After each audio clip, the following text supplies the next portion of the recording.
Հայ հողն իր պատմության մեջ տեսել էր ամեն բան։ Չէր հասցրել շունչ քաշել մի արհավիրքից, երբ բախվել էր երկրորդին։ Հայ մարդը լավ գիտեր ամեն տեսակ խառնակությունների համն ու գինը։ Կարծես հոգնել էր այդ ամենից։ Եվ իր բարձր լեռներով ու ժայռերով շրջապատված գյուղերից մեկում բյուրեղացավ, սրբագործեց եւ լույս աշխարհ բերեց սրտի եւ մտքի հեղափոխականին, ով եկավ անելու այնքան բաղձալի հեղափոխությունն ուղեղներում։ Պարույր Սևակ, նրա մտքերն ասես անապատի տեսիլք լինեն, երբ քեզ թվում է, թե շատ ես մոտեցել հանճարի իմաստնությանը, այնքան նա ավելի է խորանում եւ քեզ ստանում պոեզիայի անհասանելի շերտերը։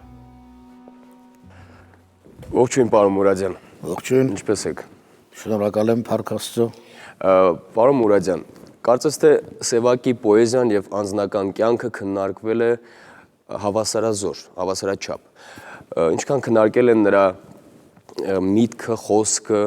տողը, նույն չափով նրա ճակատագիրը ու մարդկային տեսակը։ Ես ընդհանրապես կասեմ հետեւյալը, որ պարուր Սևակը բանաստեղծական հզոր երևույթ էր, որ ապրել է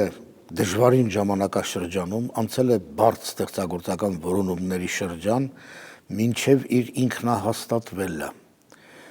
Վկայակոչեմ իր պարուր Սևակի խոստովանությունը, որ ամբողջ ստալինյան դարաշրջանում մինչև նրա մահը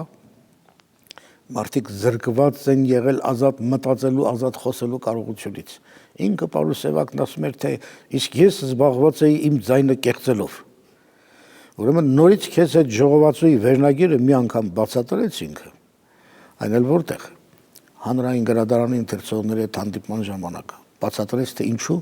վերնագրեց նորից քեզ հետ 57 թվականի գիրքը։ Որովհետև ասում եմ, մենք զրկված էինք ժողովրդի հետ հաղորդակցվելու հնարավորությունից։ 20-րդ համագումարից երբ որ ստալինականությունը դատապարտվեց, նոր դրանից հետո մենք հնարավորություն ունեցանք լինելու ժողովրդի հետ, ժողովրդին ասելու այն, ինչ մտածում ենք։ Դրա համար էլ վերնագրել եմ նորից քեզ հետ։ Մենք շատ հաճախ խոսում ենք պոետ, բանաստեղծ Սևակի մասին։ Այո։ Իսկ մոռանում ենք Սևակ գիտնականին։ Կուզեի հենց այս հարցի շուրջ խոսել։ Այն ձեր առաջին հարցի մեջ մի ուրիշ կետ էլ կար, որին ես կուզեի պատասխանել շահկապելով։ Մենք պարուր Սևակին անպայմանորեն պիտի դիտենք 3 հարթություններում։ Մենք պիտի անպայման արժևորենք մեծ բանաստեղծին, պիտի արժևորենք մեծ գիտնականին եւ պիտի արժևորենք նաեւ մեծ թարգմանչին։ Այս երակի մեծությունը, եռամեծություն է պարուր Սևակը։ Ընդ որում այնպիսի մեծություն, ինչպես ժամանակին Չարենցը, նա էլ կարող էր ասել, ինչ ունեցել է ժողովուրդը քո հնում, անցյալում լուսավոր ու վեհ, ինչ ունի այսօր, ինչ ցանորք ու խող, ողջը հավաքել ու քեզ է տվել։ Այդպես էլ պարուր Սևակը սպունգի նման ներծծել էր մեր ժողովրդի հազարամյակների պատմության ընթացքում ստեղծված բոլոր մշակութային արժեքները, գիտական արժեքները։ Եվ պարուր Սևակը նախապես իրոք փորձում էր իր ուժերը բանասիրական գիտության մեջ, կարծեցյալ Շապուխ Բագրատունու մասին գրում էր իր թեկնածուական ատենախոսությունը։ Հետագայում գրեց Սայաթնովայի մասին դոկտորական ատենախոսություն։ Եկեք խոսենք նաև անտիպ ստեղծագործությունների մասին, որ այդ ժառանգությունը մեզ, այսպես ասած, չի հասել ընթերցողներիս։ Բավական մեծ է պարուր Սևակի անտիպ ժառանգությունը, եւ ես ուրախությամբ պիտի հեռուստադիտողներին եւ ձեզ տեղեկացնեմ, որ այդ ժառանգությունը փաստորեն հիմա լուրջ ուսումնասիրության ընթացքի մեջ է եւ գտնվում է հուսալի ձեռքերում։ Դրանով զբաղվում է պարուր Սևակի թոռը, հենց Սևակ Ղազարյանը։ Նա վերջերս պաշտպանեց իր թեկնածուական ատենախոսությունը պարուր Սևակի անտիպ ժառանգությունը թեմայով։ Մենք դրանից շատ բան իմացանք։ Իմացանք, որ վեպ է գրել իր գյուղի մասին, այն էլ խորհրդային մի քանի տասնամյակների ընթացքը ներկայացնող եւ շատ լուրջ ու հետաքրքիր հոգեբանական վեպ։ Ճիշտ է, երևում է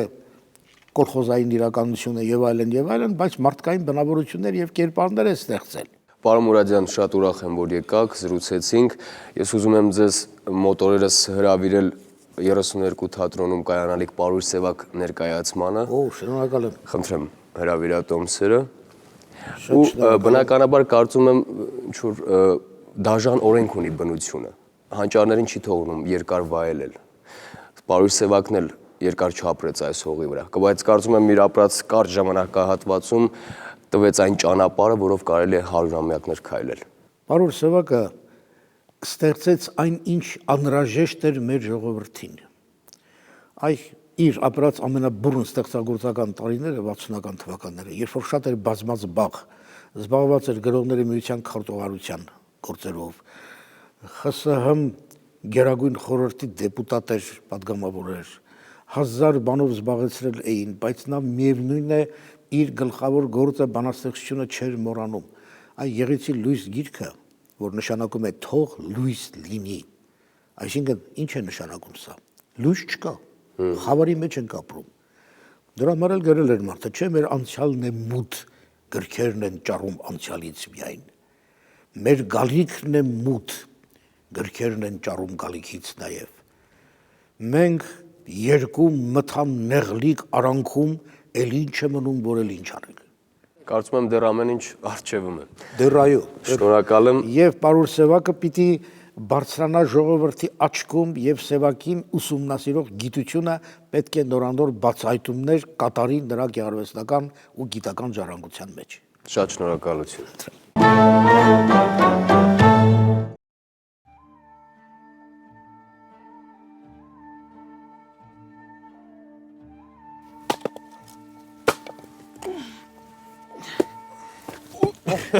Կարնում ես այնպես ծանր ու վիթխարի ասես աշխարհն է շալակած տանում։ Մարդ կա աշխարհն է շալակած տարում, մարդ էլ կա ելել է շալակն աշխարհի։ Նա ով ելել է շալակն աշխարհի։ Աշխարհում երբեք թաստեղ չի քնում։ Գիտի թե ում հետ եւ ուր է գնում, ում մեռելին է անարցունք լալիս, ում խոսքի վրա ստից ծիծաղում, ում հետ դինջ նստած նարդի է խաղում։ Հարկ եղած դեպքում եւ տանուկ տալիս։ Վերից է նայում ցածրում կանգնածին, չի նայում երբեք ներքև ընկածին։ Վերև կանգնածի աղջկան, որդու։ Սիրուն անգամ։ Ու քարտուղարին ոնց է քսմսվում ու շողոքորթում։ Որտեղ մի պատար չաղ ու յուղալի, կանգնած է այնտեղ նա երկյուղալի։ Հեշտ զրպարտում է, երբ տեղն է գալիս։ Նույն հեշտությամբ էլ իր մեղքն է լալիս։ Ամեն ինչից շատ, ամեն ինչից վեր, հարազատ մորից եւ որդուց ավել աշխարհում նա իր աշխարհն է սիրում։ Նա այնտեղից շահն է սիրում։ Ամեն ինչից շատ, ամեն ինչից վեր, նա պատմության մեջ իր դարն է սիրում։ Սուտ է, նա դարի ավարն է սիրում։ Ամեն ինչից շատ, ամեն ինչից վեր, մեր կյանքն է սիրում, մեր նորն է սիրում։ Սուտ է։ Նա միայն իր փորն է սիրում։ Ամեն ինչից շատ, ամեն ինչից վեր, գաղափարական իր հորն է սիրում։ Սուտ է, ոչ հորը, ոչ մորն է սիրում։ Թանկ չէ ոչ որդին եւ ոչ էլ թոռը։ Ամեն ինչից շատ, ամեն ինչից վեր, սիրում է կյանքում նա իր աթոռը։ Աթոռն է սիրում ու դրան տիրում։ Ցանկացած գնով ելնում է նա վեր։ Փորձում է թրջել նա առանց թևեր, անվերջ սողալով առաջ է գնում, գնում է այսպես ու տարեց տարի, ելնում է այսպես շալակն աշխարհի։ Մարդկա աշխարհն է շալակած տանում։ Մարդ կա ելել է շալակն աշխարհի։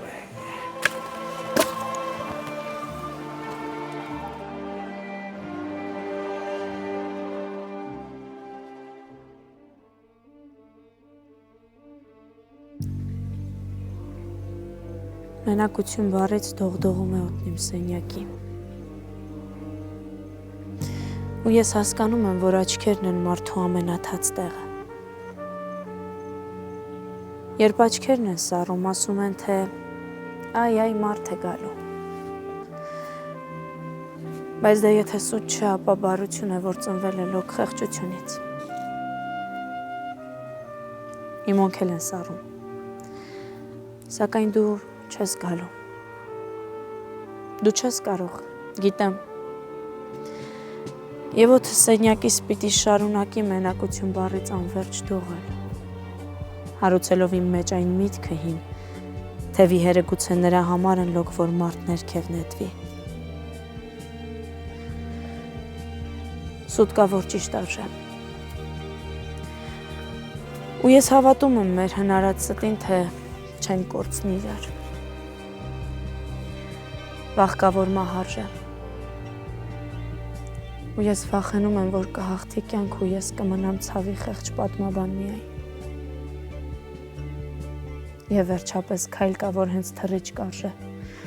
Եվ ինչ դուրս եմ քաշում իմ մտքերի միջից, ինչպես առողջ ակրան բերանից են քաշում։ Բայց հոգնել եմ արդեն։ Եվ հոգնել եմ այնքան, որ չեմ զգում ոչինչ։ Ցավ չեմ զգում անգամ։ Այ թե հնար լիներ չզգալ նաև, որ աչքերն են մարդու ամենաթաց տեղը։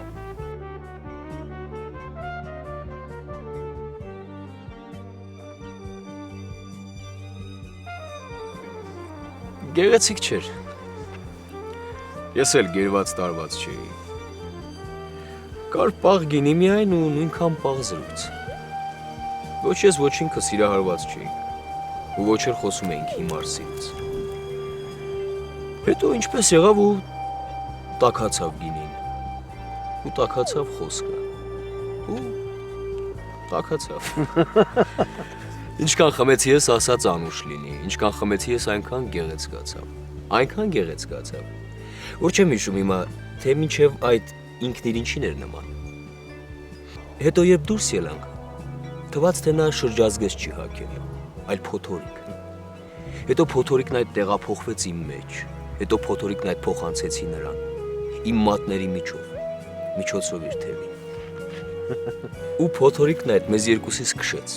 թավալ գլոր տարավ չգիտեմ ուր, բանալիով ջարդեց ինչ-որ մի դու։ Ու քանի որ արդեն հոգնած էր շատ, փոթորիկը պարկեց մահճակալին։ Հսկա փոթորիկը նեղլիկ մահճակալին, որպեսզի մի քիչ հանգստանա։ Եվ Հանգստացավ, երբ որ առավոտն էր բացվում։ Հիմա կանգնած այդ նույն մահճակալի դիմաց, փոթորքի հետքերն եմ զննում ու տնտղում։ Ոչ անկողնու վրա, այլ իմ ներսում։ Հիմա մինչև ծունկս խրված ինքս իմ մեջ, ինչպես ծառը հողում ես ճոճվում եմ տեղում։ Մեջը սկսում են արմատ ձգել և ծառային մտքեր, ծառի մտքեր։ Ու ես ծառի նման չեմ կարենում լքել այն տեղը, ուր տնկված եմ։ Հիմա ինչպես պոկեմ։ Ինչպես ինքս պոկեմ ինձ ինձանից ու վեր կենամ գնամ քայլող ծառի նման։ Ամեն ինչ չափի մեջ է գեղեցիկ։ Իսկ որն է չափը։ Ով է սահմանել։ Ով է այդ չափը չափել ու կտրել։ Ամեն ինչ չափի մեջ է գեղեցիկ։ Իսկ ես ուզում եմ նվիրվել անչափ։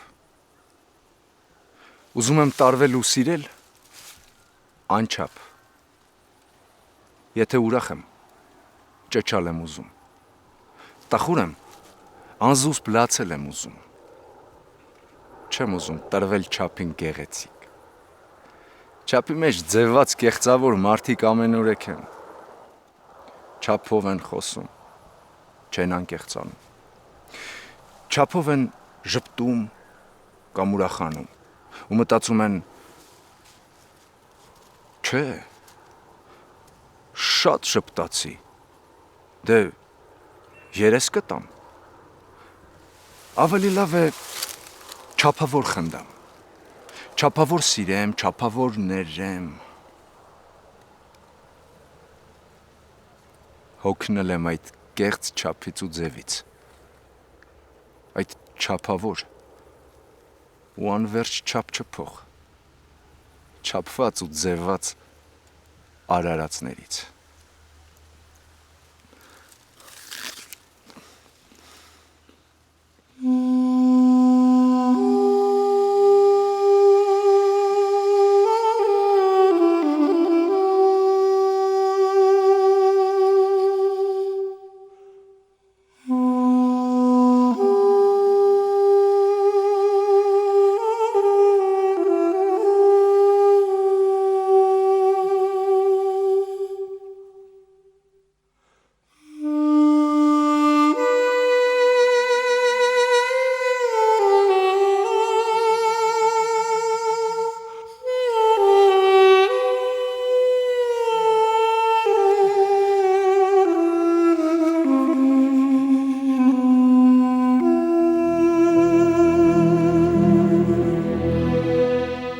այս ձեռքերը,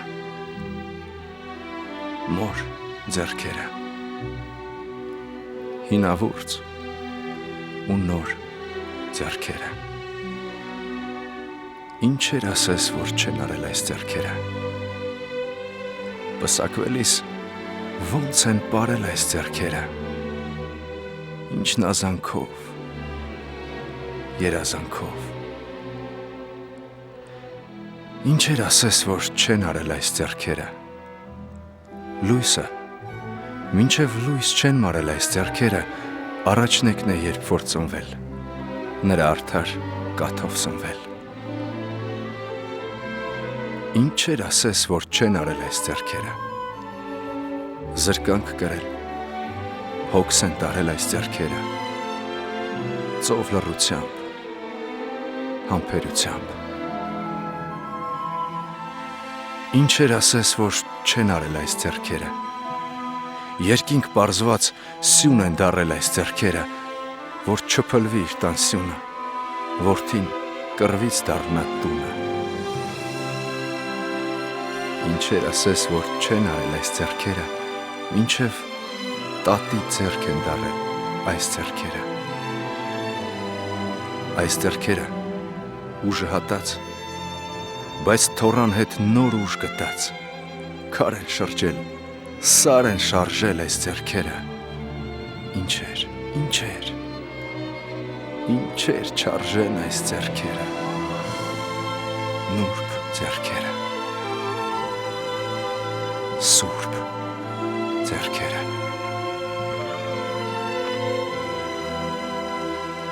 Եկեք այսօր մենք համբուրենք որդիաբար։ Մեզ աշխարհում ծնած, սնած, մեզ աշխարհում շահած, պահած, մեզնից երբեք չկշտացած,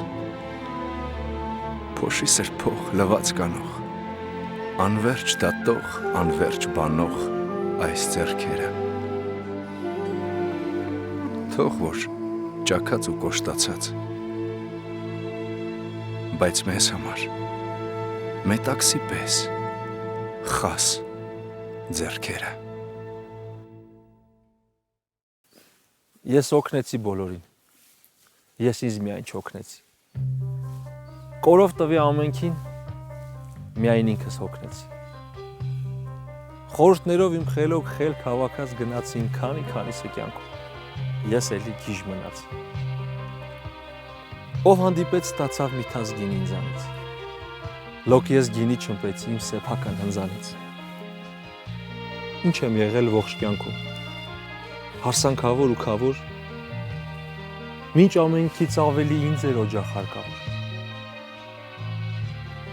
Վստահեցին ոմանք ինձ, հոգիս դարձավ գաղտնարան,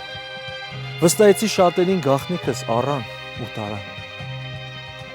Ու զղջում եմ ես մի պահ, սեր ու բարիք եմ ծրել, մինչդեռ պետք էր սեր հայցել, իսկ բարիքը վաճառել։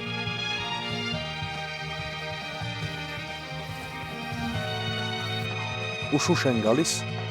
բայց ոչ ուշացած։ Ծնվում են նրանք ճիշտ ժամանակին,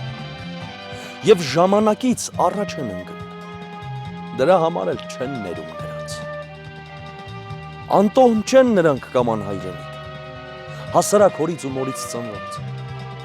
Սերում են նրանք և այն վայրենուց, որ էլ չէր կարող ապրել քարայրում։ Սերում են նրանք և այն ծերուկից, որ նախընտրում էր քնել տակառում։ Սերում են նրանք և այն պատանուց, որ սիրահարվեց իր իսկ պատկերին։ Սերում են նրանք բոլոր նրանցից, որ սատանային հոգի են ծախում, միայն թե անեն մտածած նրանց, ինչ փույթ թե մեռնեն ժամանակից շուտ։ Անվնաս ինչպես հրդեհն արևի, անվտանգ ինչպես օգտակար լորդուն,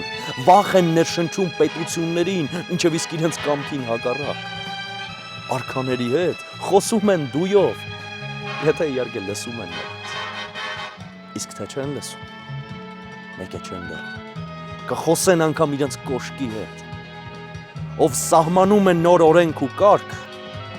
հայտարարվում է և օրենքից դուրս, բայց չեն վախենում նրանք չար մահից։ Ապրում են դժվար ու մեռնում են հեշտ։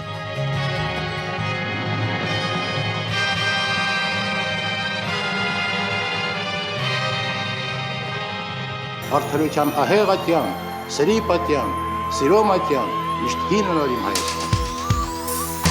Մենք քիչ ենք, սակայն մեզ հայ են ասում։ Մենք մեզ ոչ wokից չենք գերադասում։ Պարզապես մենք ենք։ Պիտի ընդունենք, որ մենք, միայն մենք Արարատ ունենք։ Եվ որ այստեղ է, բարձրիկ Սևանում, երկինքը իր ճիշտ պատճեն է հանում։ Պարզապես Դավիթը այստեղ է կրվել, պարզապես Նարեկը այստեղ է գրվել։ Պարզապես գիտենք շայռից վանք կերտել, քարի չինել ձուկ եւ թրջում կավից։ Ուսուցման համար եւ աշակերտել գեղեցկին, բարուն, վսեմին, լավին։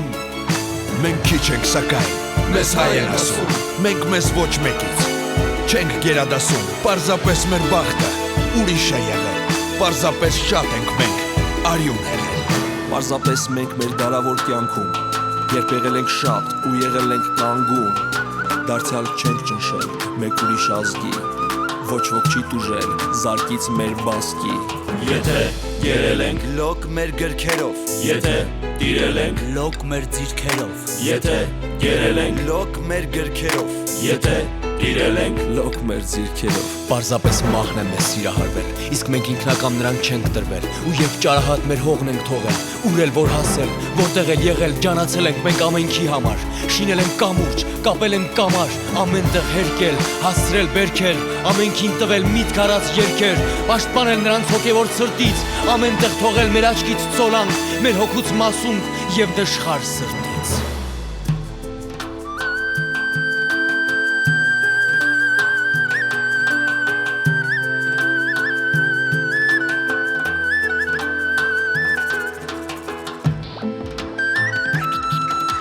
Ուշուշ են գալիս, բայց ոչ ուշացած, ծնվում են նրանք ճիշտ ժամանակին,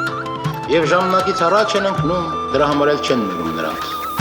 Մենք քիչ ենք, այո, բայց կոչվում ենք հայ, գիտենք դեռ չանցած վերքերից տանքալ, բայց նոր խնդությամբ ցնցալ ու հրճվել, գիտենք թշնամու կողամը խրճվել ու բարեկամին դառնալ աջակից, դուրս գալ մեզ արված բարության տակից մեկի փոխարեն 10 հատուցելով, հոգուտ արդարի եւ արեգակի գիտենք քվեարկել մեր կյանքով նաեւ, բայց թե կամենան մեզ բռնի վառել, մենք գիտենք մխալ եւ կրակ մարել, իսկ եթե պետք է խավարը ցրել, Իսկ եթե պետք է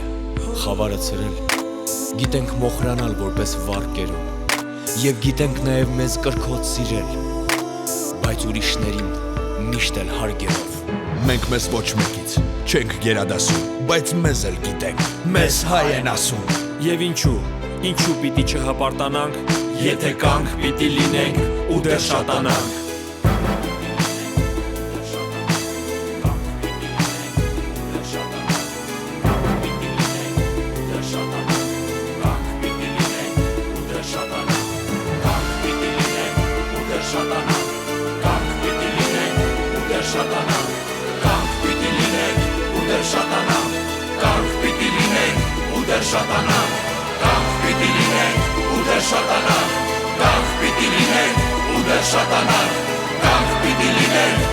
Շատանան, կանք պիտի լինենք ու դեռ շատանան